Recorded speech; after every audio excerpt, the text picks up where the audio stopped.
Hello, everyone. Welcome to another episode of Carry On Friends, the Caribbean American experience. And I know every time I say this, I'm excited about my next guest. But for anybody who know me and the next guest, they Yeah. know that this excitement is legit. Correct. So let me first introduce you to the incoming CEO of Grenada Tourism Authority, Mrs. Stacey Liburd, but I know her as Stacey Boobs. We come in from a far away Very far. primary school. Yes, Remember? yes, Yes, yes, yes. yes. I'm so excited for you and Thank you. congratulations. And Thank you. I'm ready for the audience to get to know you Yeah. as there's this video I just saw on YouTube with the Shirley Ralph and she said, "Go de gal." Yes. And yeah, Yeah. that's how me say Yeah. star gal, go de gal. So I'm excited to have you on the podcast. So why don't you tell the community of friends a little bit about you? And I Yeah. already told them about your role, but kind of talk about the work that you do Mhm. and where you're coming from before. All right. So I'll start with where I'm coming from before. I moved from Jamaica to New York, and most of my education and work experience is grounded in, being in New York. And about 10 years ago, that cross commuting between New York and New Jersey, we all can, testify to that it took a toll. And I was at the point where I wanted something different. I wanted a different pace of life. I just didn't know what that looked like. And I was like, you know what? I'm just going to go to that island, the last island I visited, and it was Anguilla at the time, and moved there not with any real goals, right? I just knew that I just wanted a different pace of life. I think at the time, I was looking for something else. I just couldn't put a finger on what that something else was. And, um, I remember when I visited Anguilla at the time, I remember this very small island, 35 square miles, 15,000 people in terms of population. And I remember when I said to my parents, I'm moving, like I literally, it was like March 2015, I'm moving. And they looked at me, I was like, what? No one. We've never even heard of this island. Why are you doing this to us? And they thought what I had here was, what any Jamaican or Caribbean parents think, a great life. But it for me, it wasn't. At that point, it wasn't anymore. So fast forward, moving to Anguilla and working within the hospitality segment, and privately, right? So working for, hotels, representing villas, and even starting my own business with my now husband. And got called on to serve on the board of directors of the Anguilla Tourist Board. And that started my journey into the public space. And I think I served on the board from July to December. And they were like, we think you should be our director of tourism. Wait, what?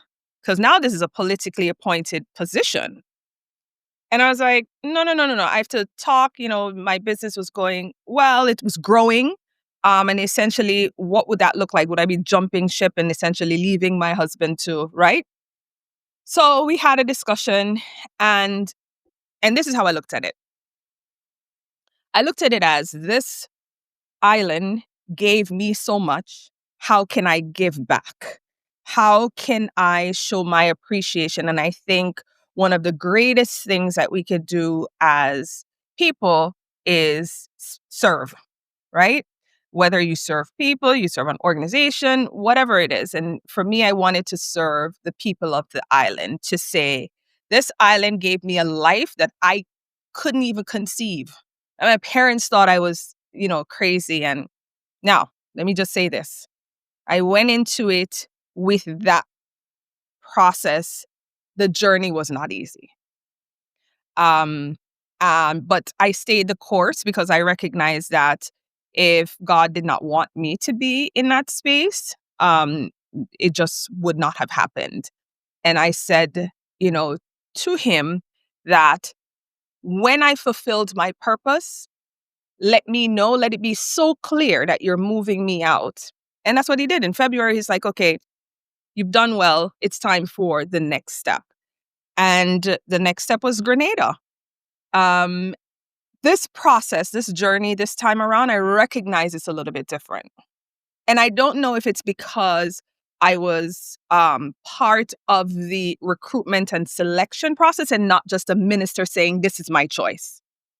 Right? So I had to apply, I had to go through the process. So it's not political in that sense. You understand what I mean? And so what I found was that the people have been so welcoming, so warm. I just had my public meet and greet where the community was invited, and the outpouring was more than anyone could ever ask for. So I've been able to, 5 weeks on the job, with confidence, coming out into our markets to fly the Grenadian flag and feel like I'm a daughter of the soil. That is just how I feel in just talking about the island, talking about the experiences, talking about the future.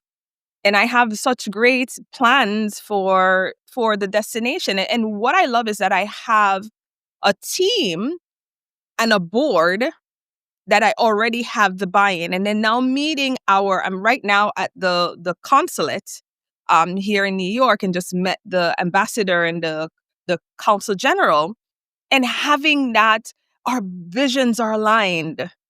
This is the first time we're meeting and talking. The vision is aligned for this destination. So it gives you so much hope. It fuels your drive and your passion. And I'm so excited because I also feel like I have the Grenadian people at my back saying, we've got you. Go ahead, represent us. You can represent us well. So it's good. It's good. Wonderful. I am so excited, and I'm really glad that you touched on the journey. Yeah. We were there at the beginning when you were Yes. wrestling with this and your Yes. parents, and what that's been like for them. And Yeah. let's be honest, that's not a unique experience. Caribbean parents veer to something different outside of their comfort zone. Of course. It is more like, you're my child. How am I going to protect you from afar?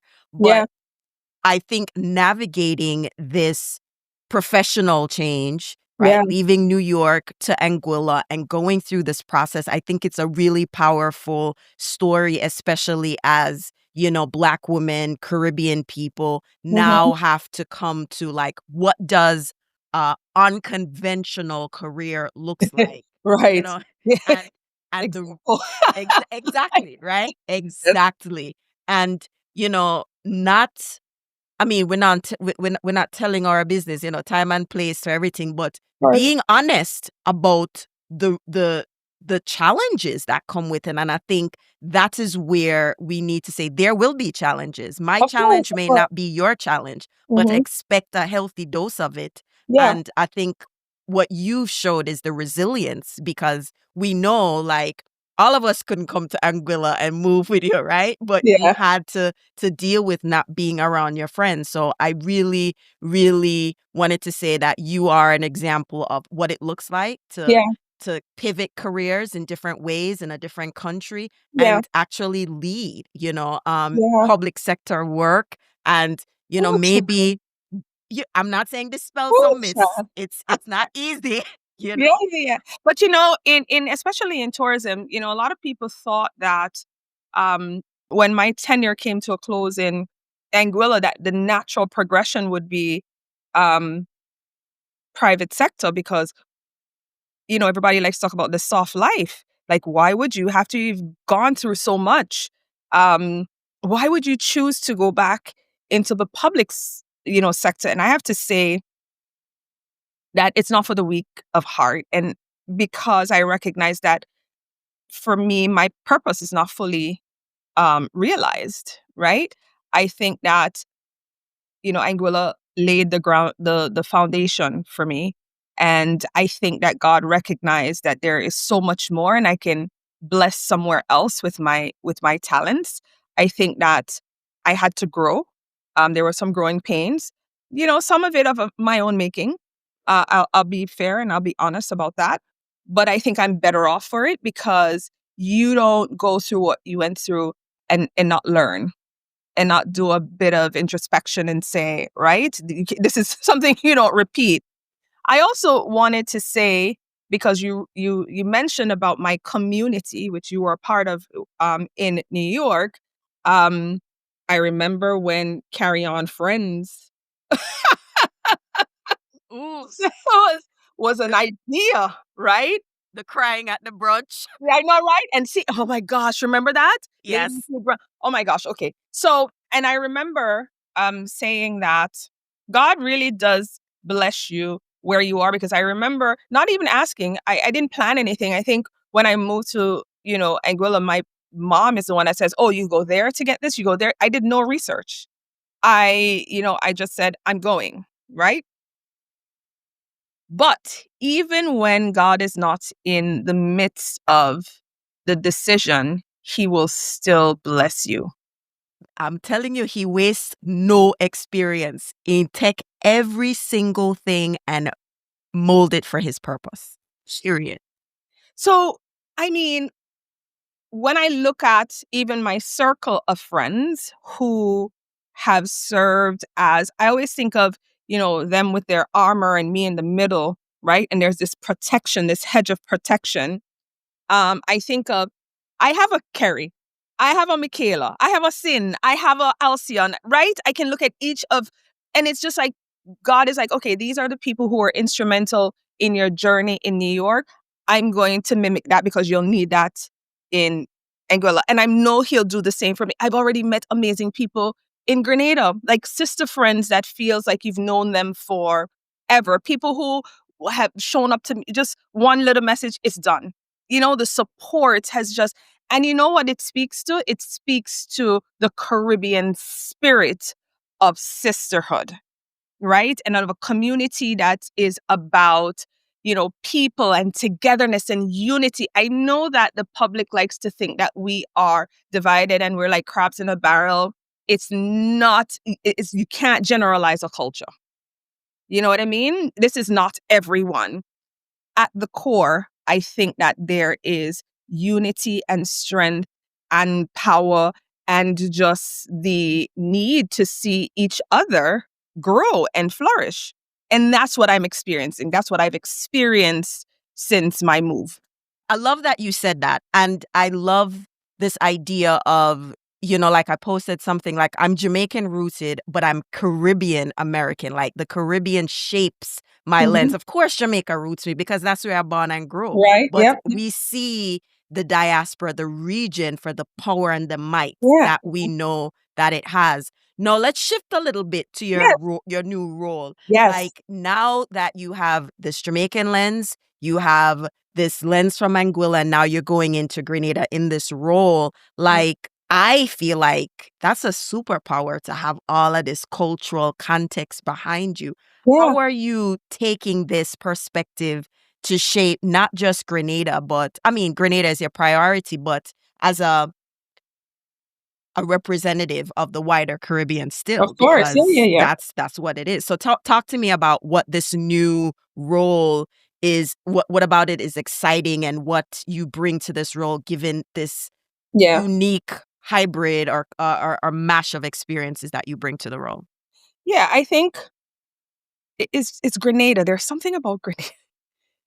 There's something about Grenada. There's something about the people. I'll tell you something that happened. So I moved to Grenada 2 weeks before I started my position because I didn't want to get there on like Saturday or Sunday and jump into the role, right? I wanted to get a feel for the island. I'd only visited, twice before. And I wanted to get a feel for the island, get a lay of the land, right? Because, whereas Anguilla is flat, Grenada is not. And I wanted to get used to the roads and driving there and seeing where I get my grocery and, all of that good stuff.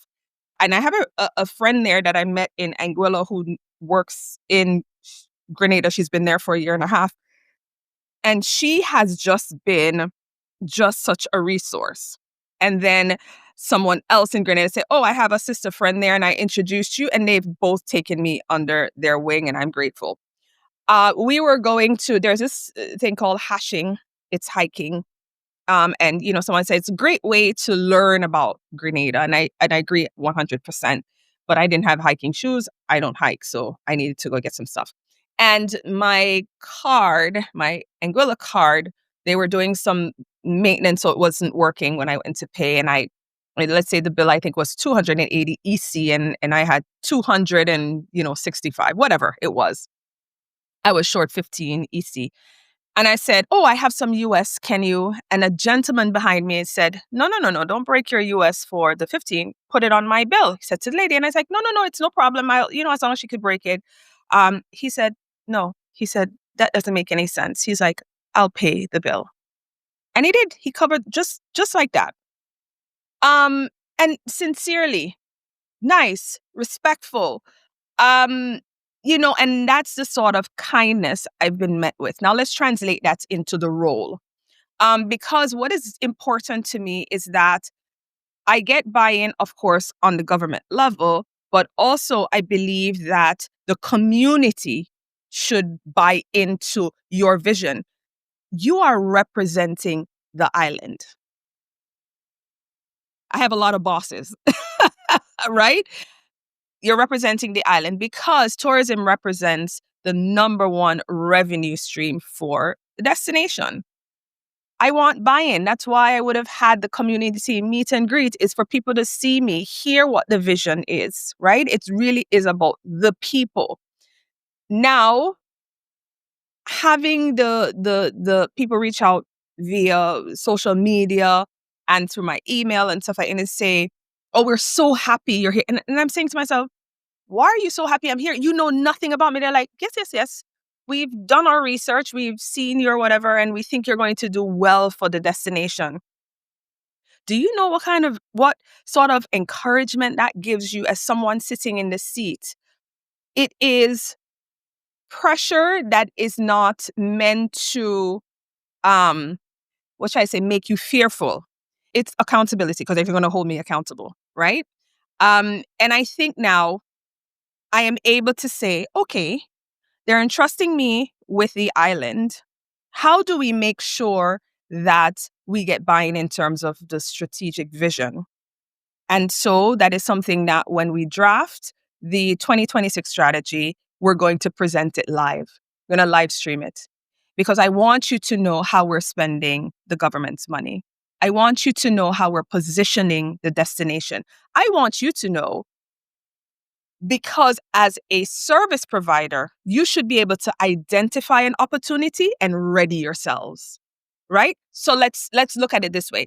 If you are a ground transportation operator, and I now tell you I am tapping into the luxury segment, and this is what that audience requires, you're gonna see an opportunity and say, "Well, I want to add a SUV, a black SUV or whatever to my fleet because that is something that's missing. A Sprinter to be able to transport groups," right?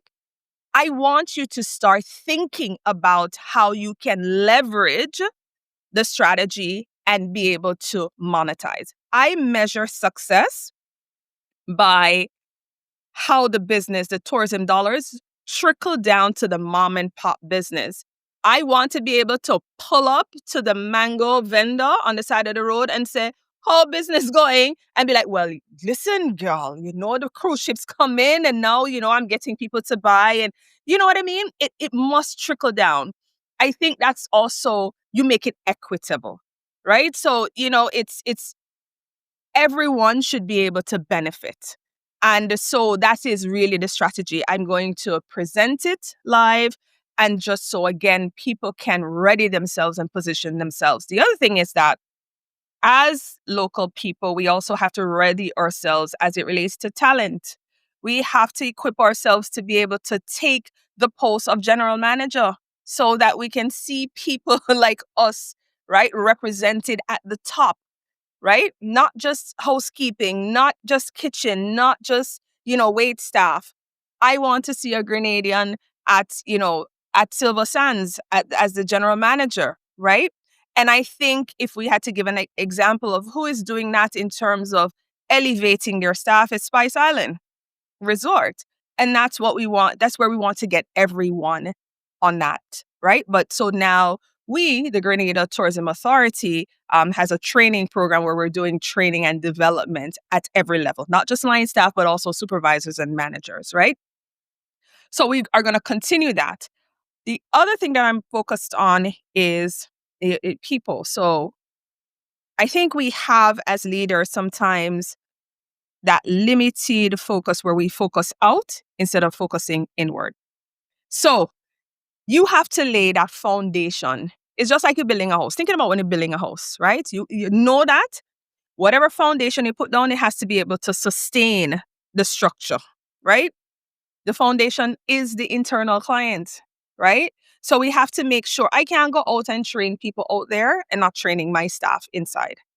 Because I know if I get their buy-in, I'm going to see the passion. If they can see themselves in the future of the organization. My first day, the young lady that is subbing for my assistant who is on maternity leave said to me that she wants to be the CEO one day. Here's what we've done. We've already drafted a plan for her. She'll serve as my assistant through October until my, assistant comes back. And then we're moving her to support another department. And then we're going to do some cross training. Because what is supposed to happen is if now a position becomes available in marketing, which is where she wants to be, we should be able to promote her. So I want to promote from within and hire only for the lower positions. That way people see themselves growing in the organization. So, those are just some of my initial strategies, right? To be able to not only move the country forward, but also to move the people forward, right? Because they are the very foundation of this tourism thing that we're out here pushing. Yeah?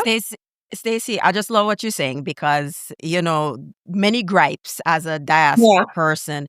And I mean, again, that experience of growing up in Mobay, specifically Jamaica's tourism capital, knowing what it's like to walk past the craft market and knowing what that looks like on the ground, that you aren't just talking from theory. You know what it was like to see the people at the craft market or whatever, Course. waiting on Yeah. the cruise ship and everything Yes. to get some money and to make sure that whatever is coming in gets into their pockets as well. Mm-hmm. There's one segment that I wanted to ask you if you've considered what role does the diaspora play in the plan or the strategy that you have? Because they are the ambassadors.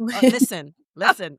I know this is about Grenada, but for Yes, me as a Jamaican, I sometimes feel like the diaspora is often not considered as tourists because we come and spend our money. You know how we do when we go home. You understand? We may stay home, but we just spend money. We at least spend a night at a hotel. We say, all right, we boom.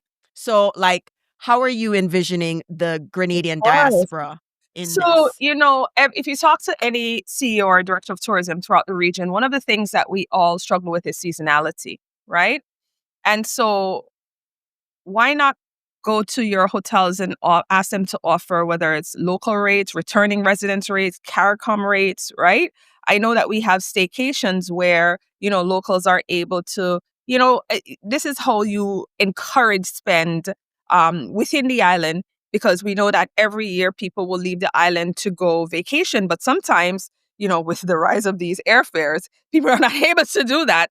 So how can they vacation at home and feel refreshed and reset and feel like they left the island?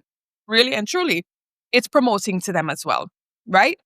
That's the low hanging fruit. I think a lot of times we look so far afield that we forget what is right in front of us. And it is the local diaspora. It is, diaspora in market. We have to market to them as well, encouraging them to come back home, experience your country, see your country in a new light.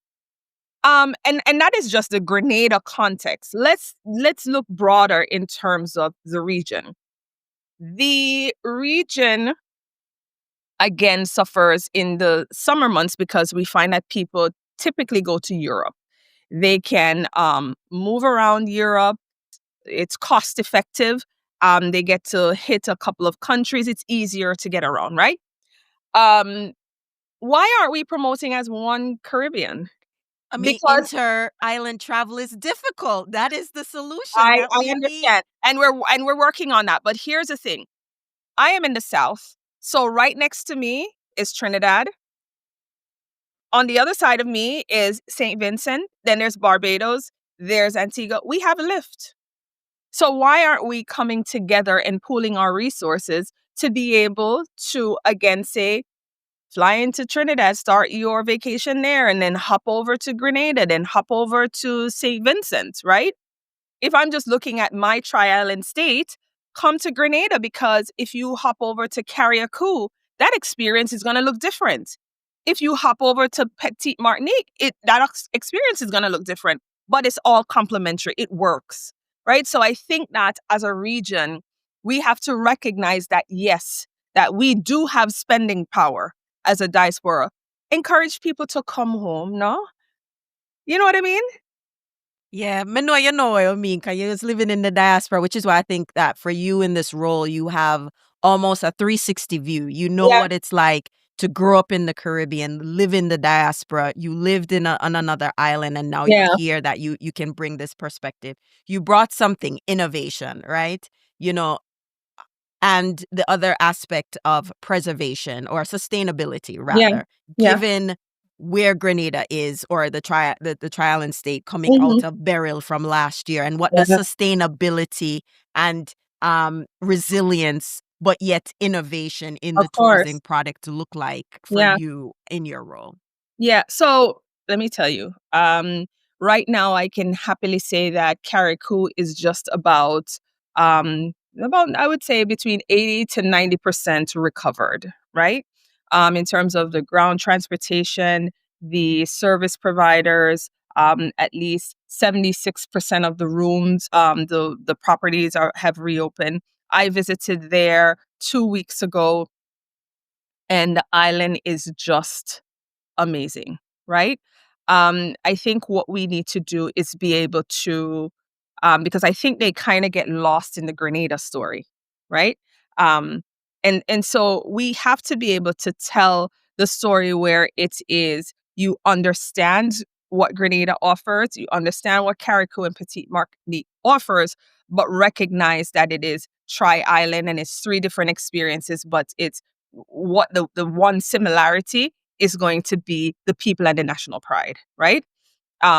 And then here is where innovation comes into place. How do we tell the story? And how do we use the platforms that we have at our fingertips, i.e., social media, right?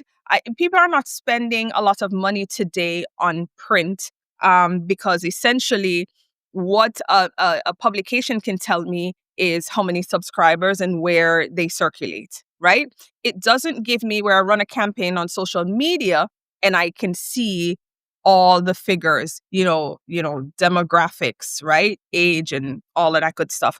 It is a cost-effective way of reaching a large amount of people. So it's again, how are we telling that story authentically? How are we making it aspirational, right? So that people want to come to the destination. But not only that, how are we making aspiration in such a way where the diaspora is excited about some of the products that we've added and how they can rediscover their island home in a different way, right? So I think it's being able to utilize social media to tell our story. And then we know AI is now this big thing. You can't go to any conference and not talk about AI and how that plays a role. So in the customer journey, if they're looking at social media to get inspiration, what's the next step in that journey? We want to drive that traffic to the website. Now, is our website easy to navigate? Is the information there that's going to trigger them to make the decision? When we are asleep, can they still get information? Because we have to recognize there are time differences, whether it's Dubai, whether it's Asia, wherever. So we don't want them to abandon their research simply because, again, the information wasn't easier, it wasn't readily available. So we're looking we're looking at streamlining the website, but also adding a chatbot. So it's frequently asked questions. and then being able to train it to go above and beyond the customer's request, right? I know you asked for XYZ. However, have you considered, you know what I mean? So we want to anticipate what the backup question is and be able to plug that in. So again, it's like, oh, but I never thought about that, right? So, those are some of the innovative ways. But for us, it's using our arrival experience to be the first impression of the destination, right? So I think that the airport provides, or the seaport provides, a clean slate for us to do amazing things. So when you walk in, does it marry with your perception of the destination? You know what I mean? So are we using our, wall space for visual arts? Are we using that space where you're waiting for your luggage? And we know sometimes you can spend a lot of time in that area. How are we using that opportunity to captivate folks while they're waiting? Whether it's, the screens with all your videos, your destination videos and photos, or perhaps right now we have some of our statues there that tell a story, and we just put up a billboard that gives you a brief history of everything. So you don't have to wonder, well, why are these statues here? Right? Now I want to educate you. Now I want you to say, oh, but the water park wasn't on my itinerary, or going to Granite Tang wasn't on my itinerary, or going to Street Food Wednesday at True Blue Resort was not on my itinerary, right? Is using that opportunity, I'm going to use the word, to upsell, right? So those are some of the innovative ways that we're looking at, again, educating, capturing, upselling, but most importantly is to have you well locked in on the cultural aspect of the destination. Absolutely. And as you were talking about educating, as you know, I produce other podcasts, and one podcast I produce is a Yeah. history podcast, Strictly Facts. And we talk about, the Tri-Island state, how the carnivals, originate, and the different feel. And then recently on this podcast, I had a young lady who is helping the museum in Carriacou build back, Yeah. because a lot of that, was lost in Beryl, and, just the work around sustainability. So the diaspora and content creators like me, we're doing the work because it's for Yes. love that we're doing this. So this is amazing, and I can't wait to see what you do in the role, Thank and you. which other island you end up in. Not yet, but No, soon. no, Grenada says I'm not going anywhere. Yes, You're locked yes, in. I've heard that. Yeah, they're like, you're not leaving. You're So locked in. this will be the last time. And listen, I'd be happy for that to be the case, right? Because I think that there is so much potential and there's so much work that, listen, if they'll have me, I really could see myself just saying, yeah, this is where I want to be. And even if I'm not in the public space, perhaps there could be an opportunity for private, maybe we have the agency Grenada. Yeah. Yeah. That works. So as you wrap up, I want to have some little fun questions really quickly. Okay. What phrase, proverb, or saying is grounding you right now in your journey? To whom much is given, much is required. Always been, and it will always remain. To whom much is given, much is required.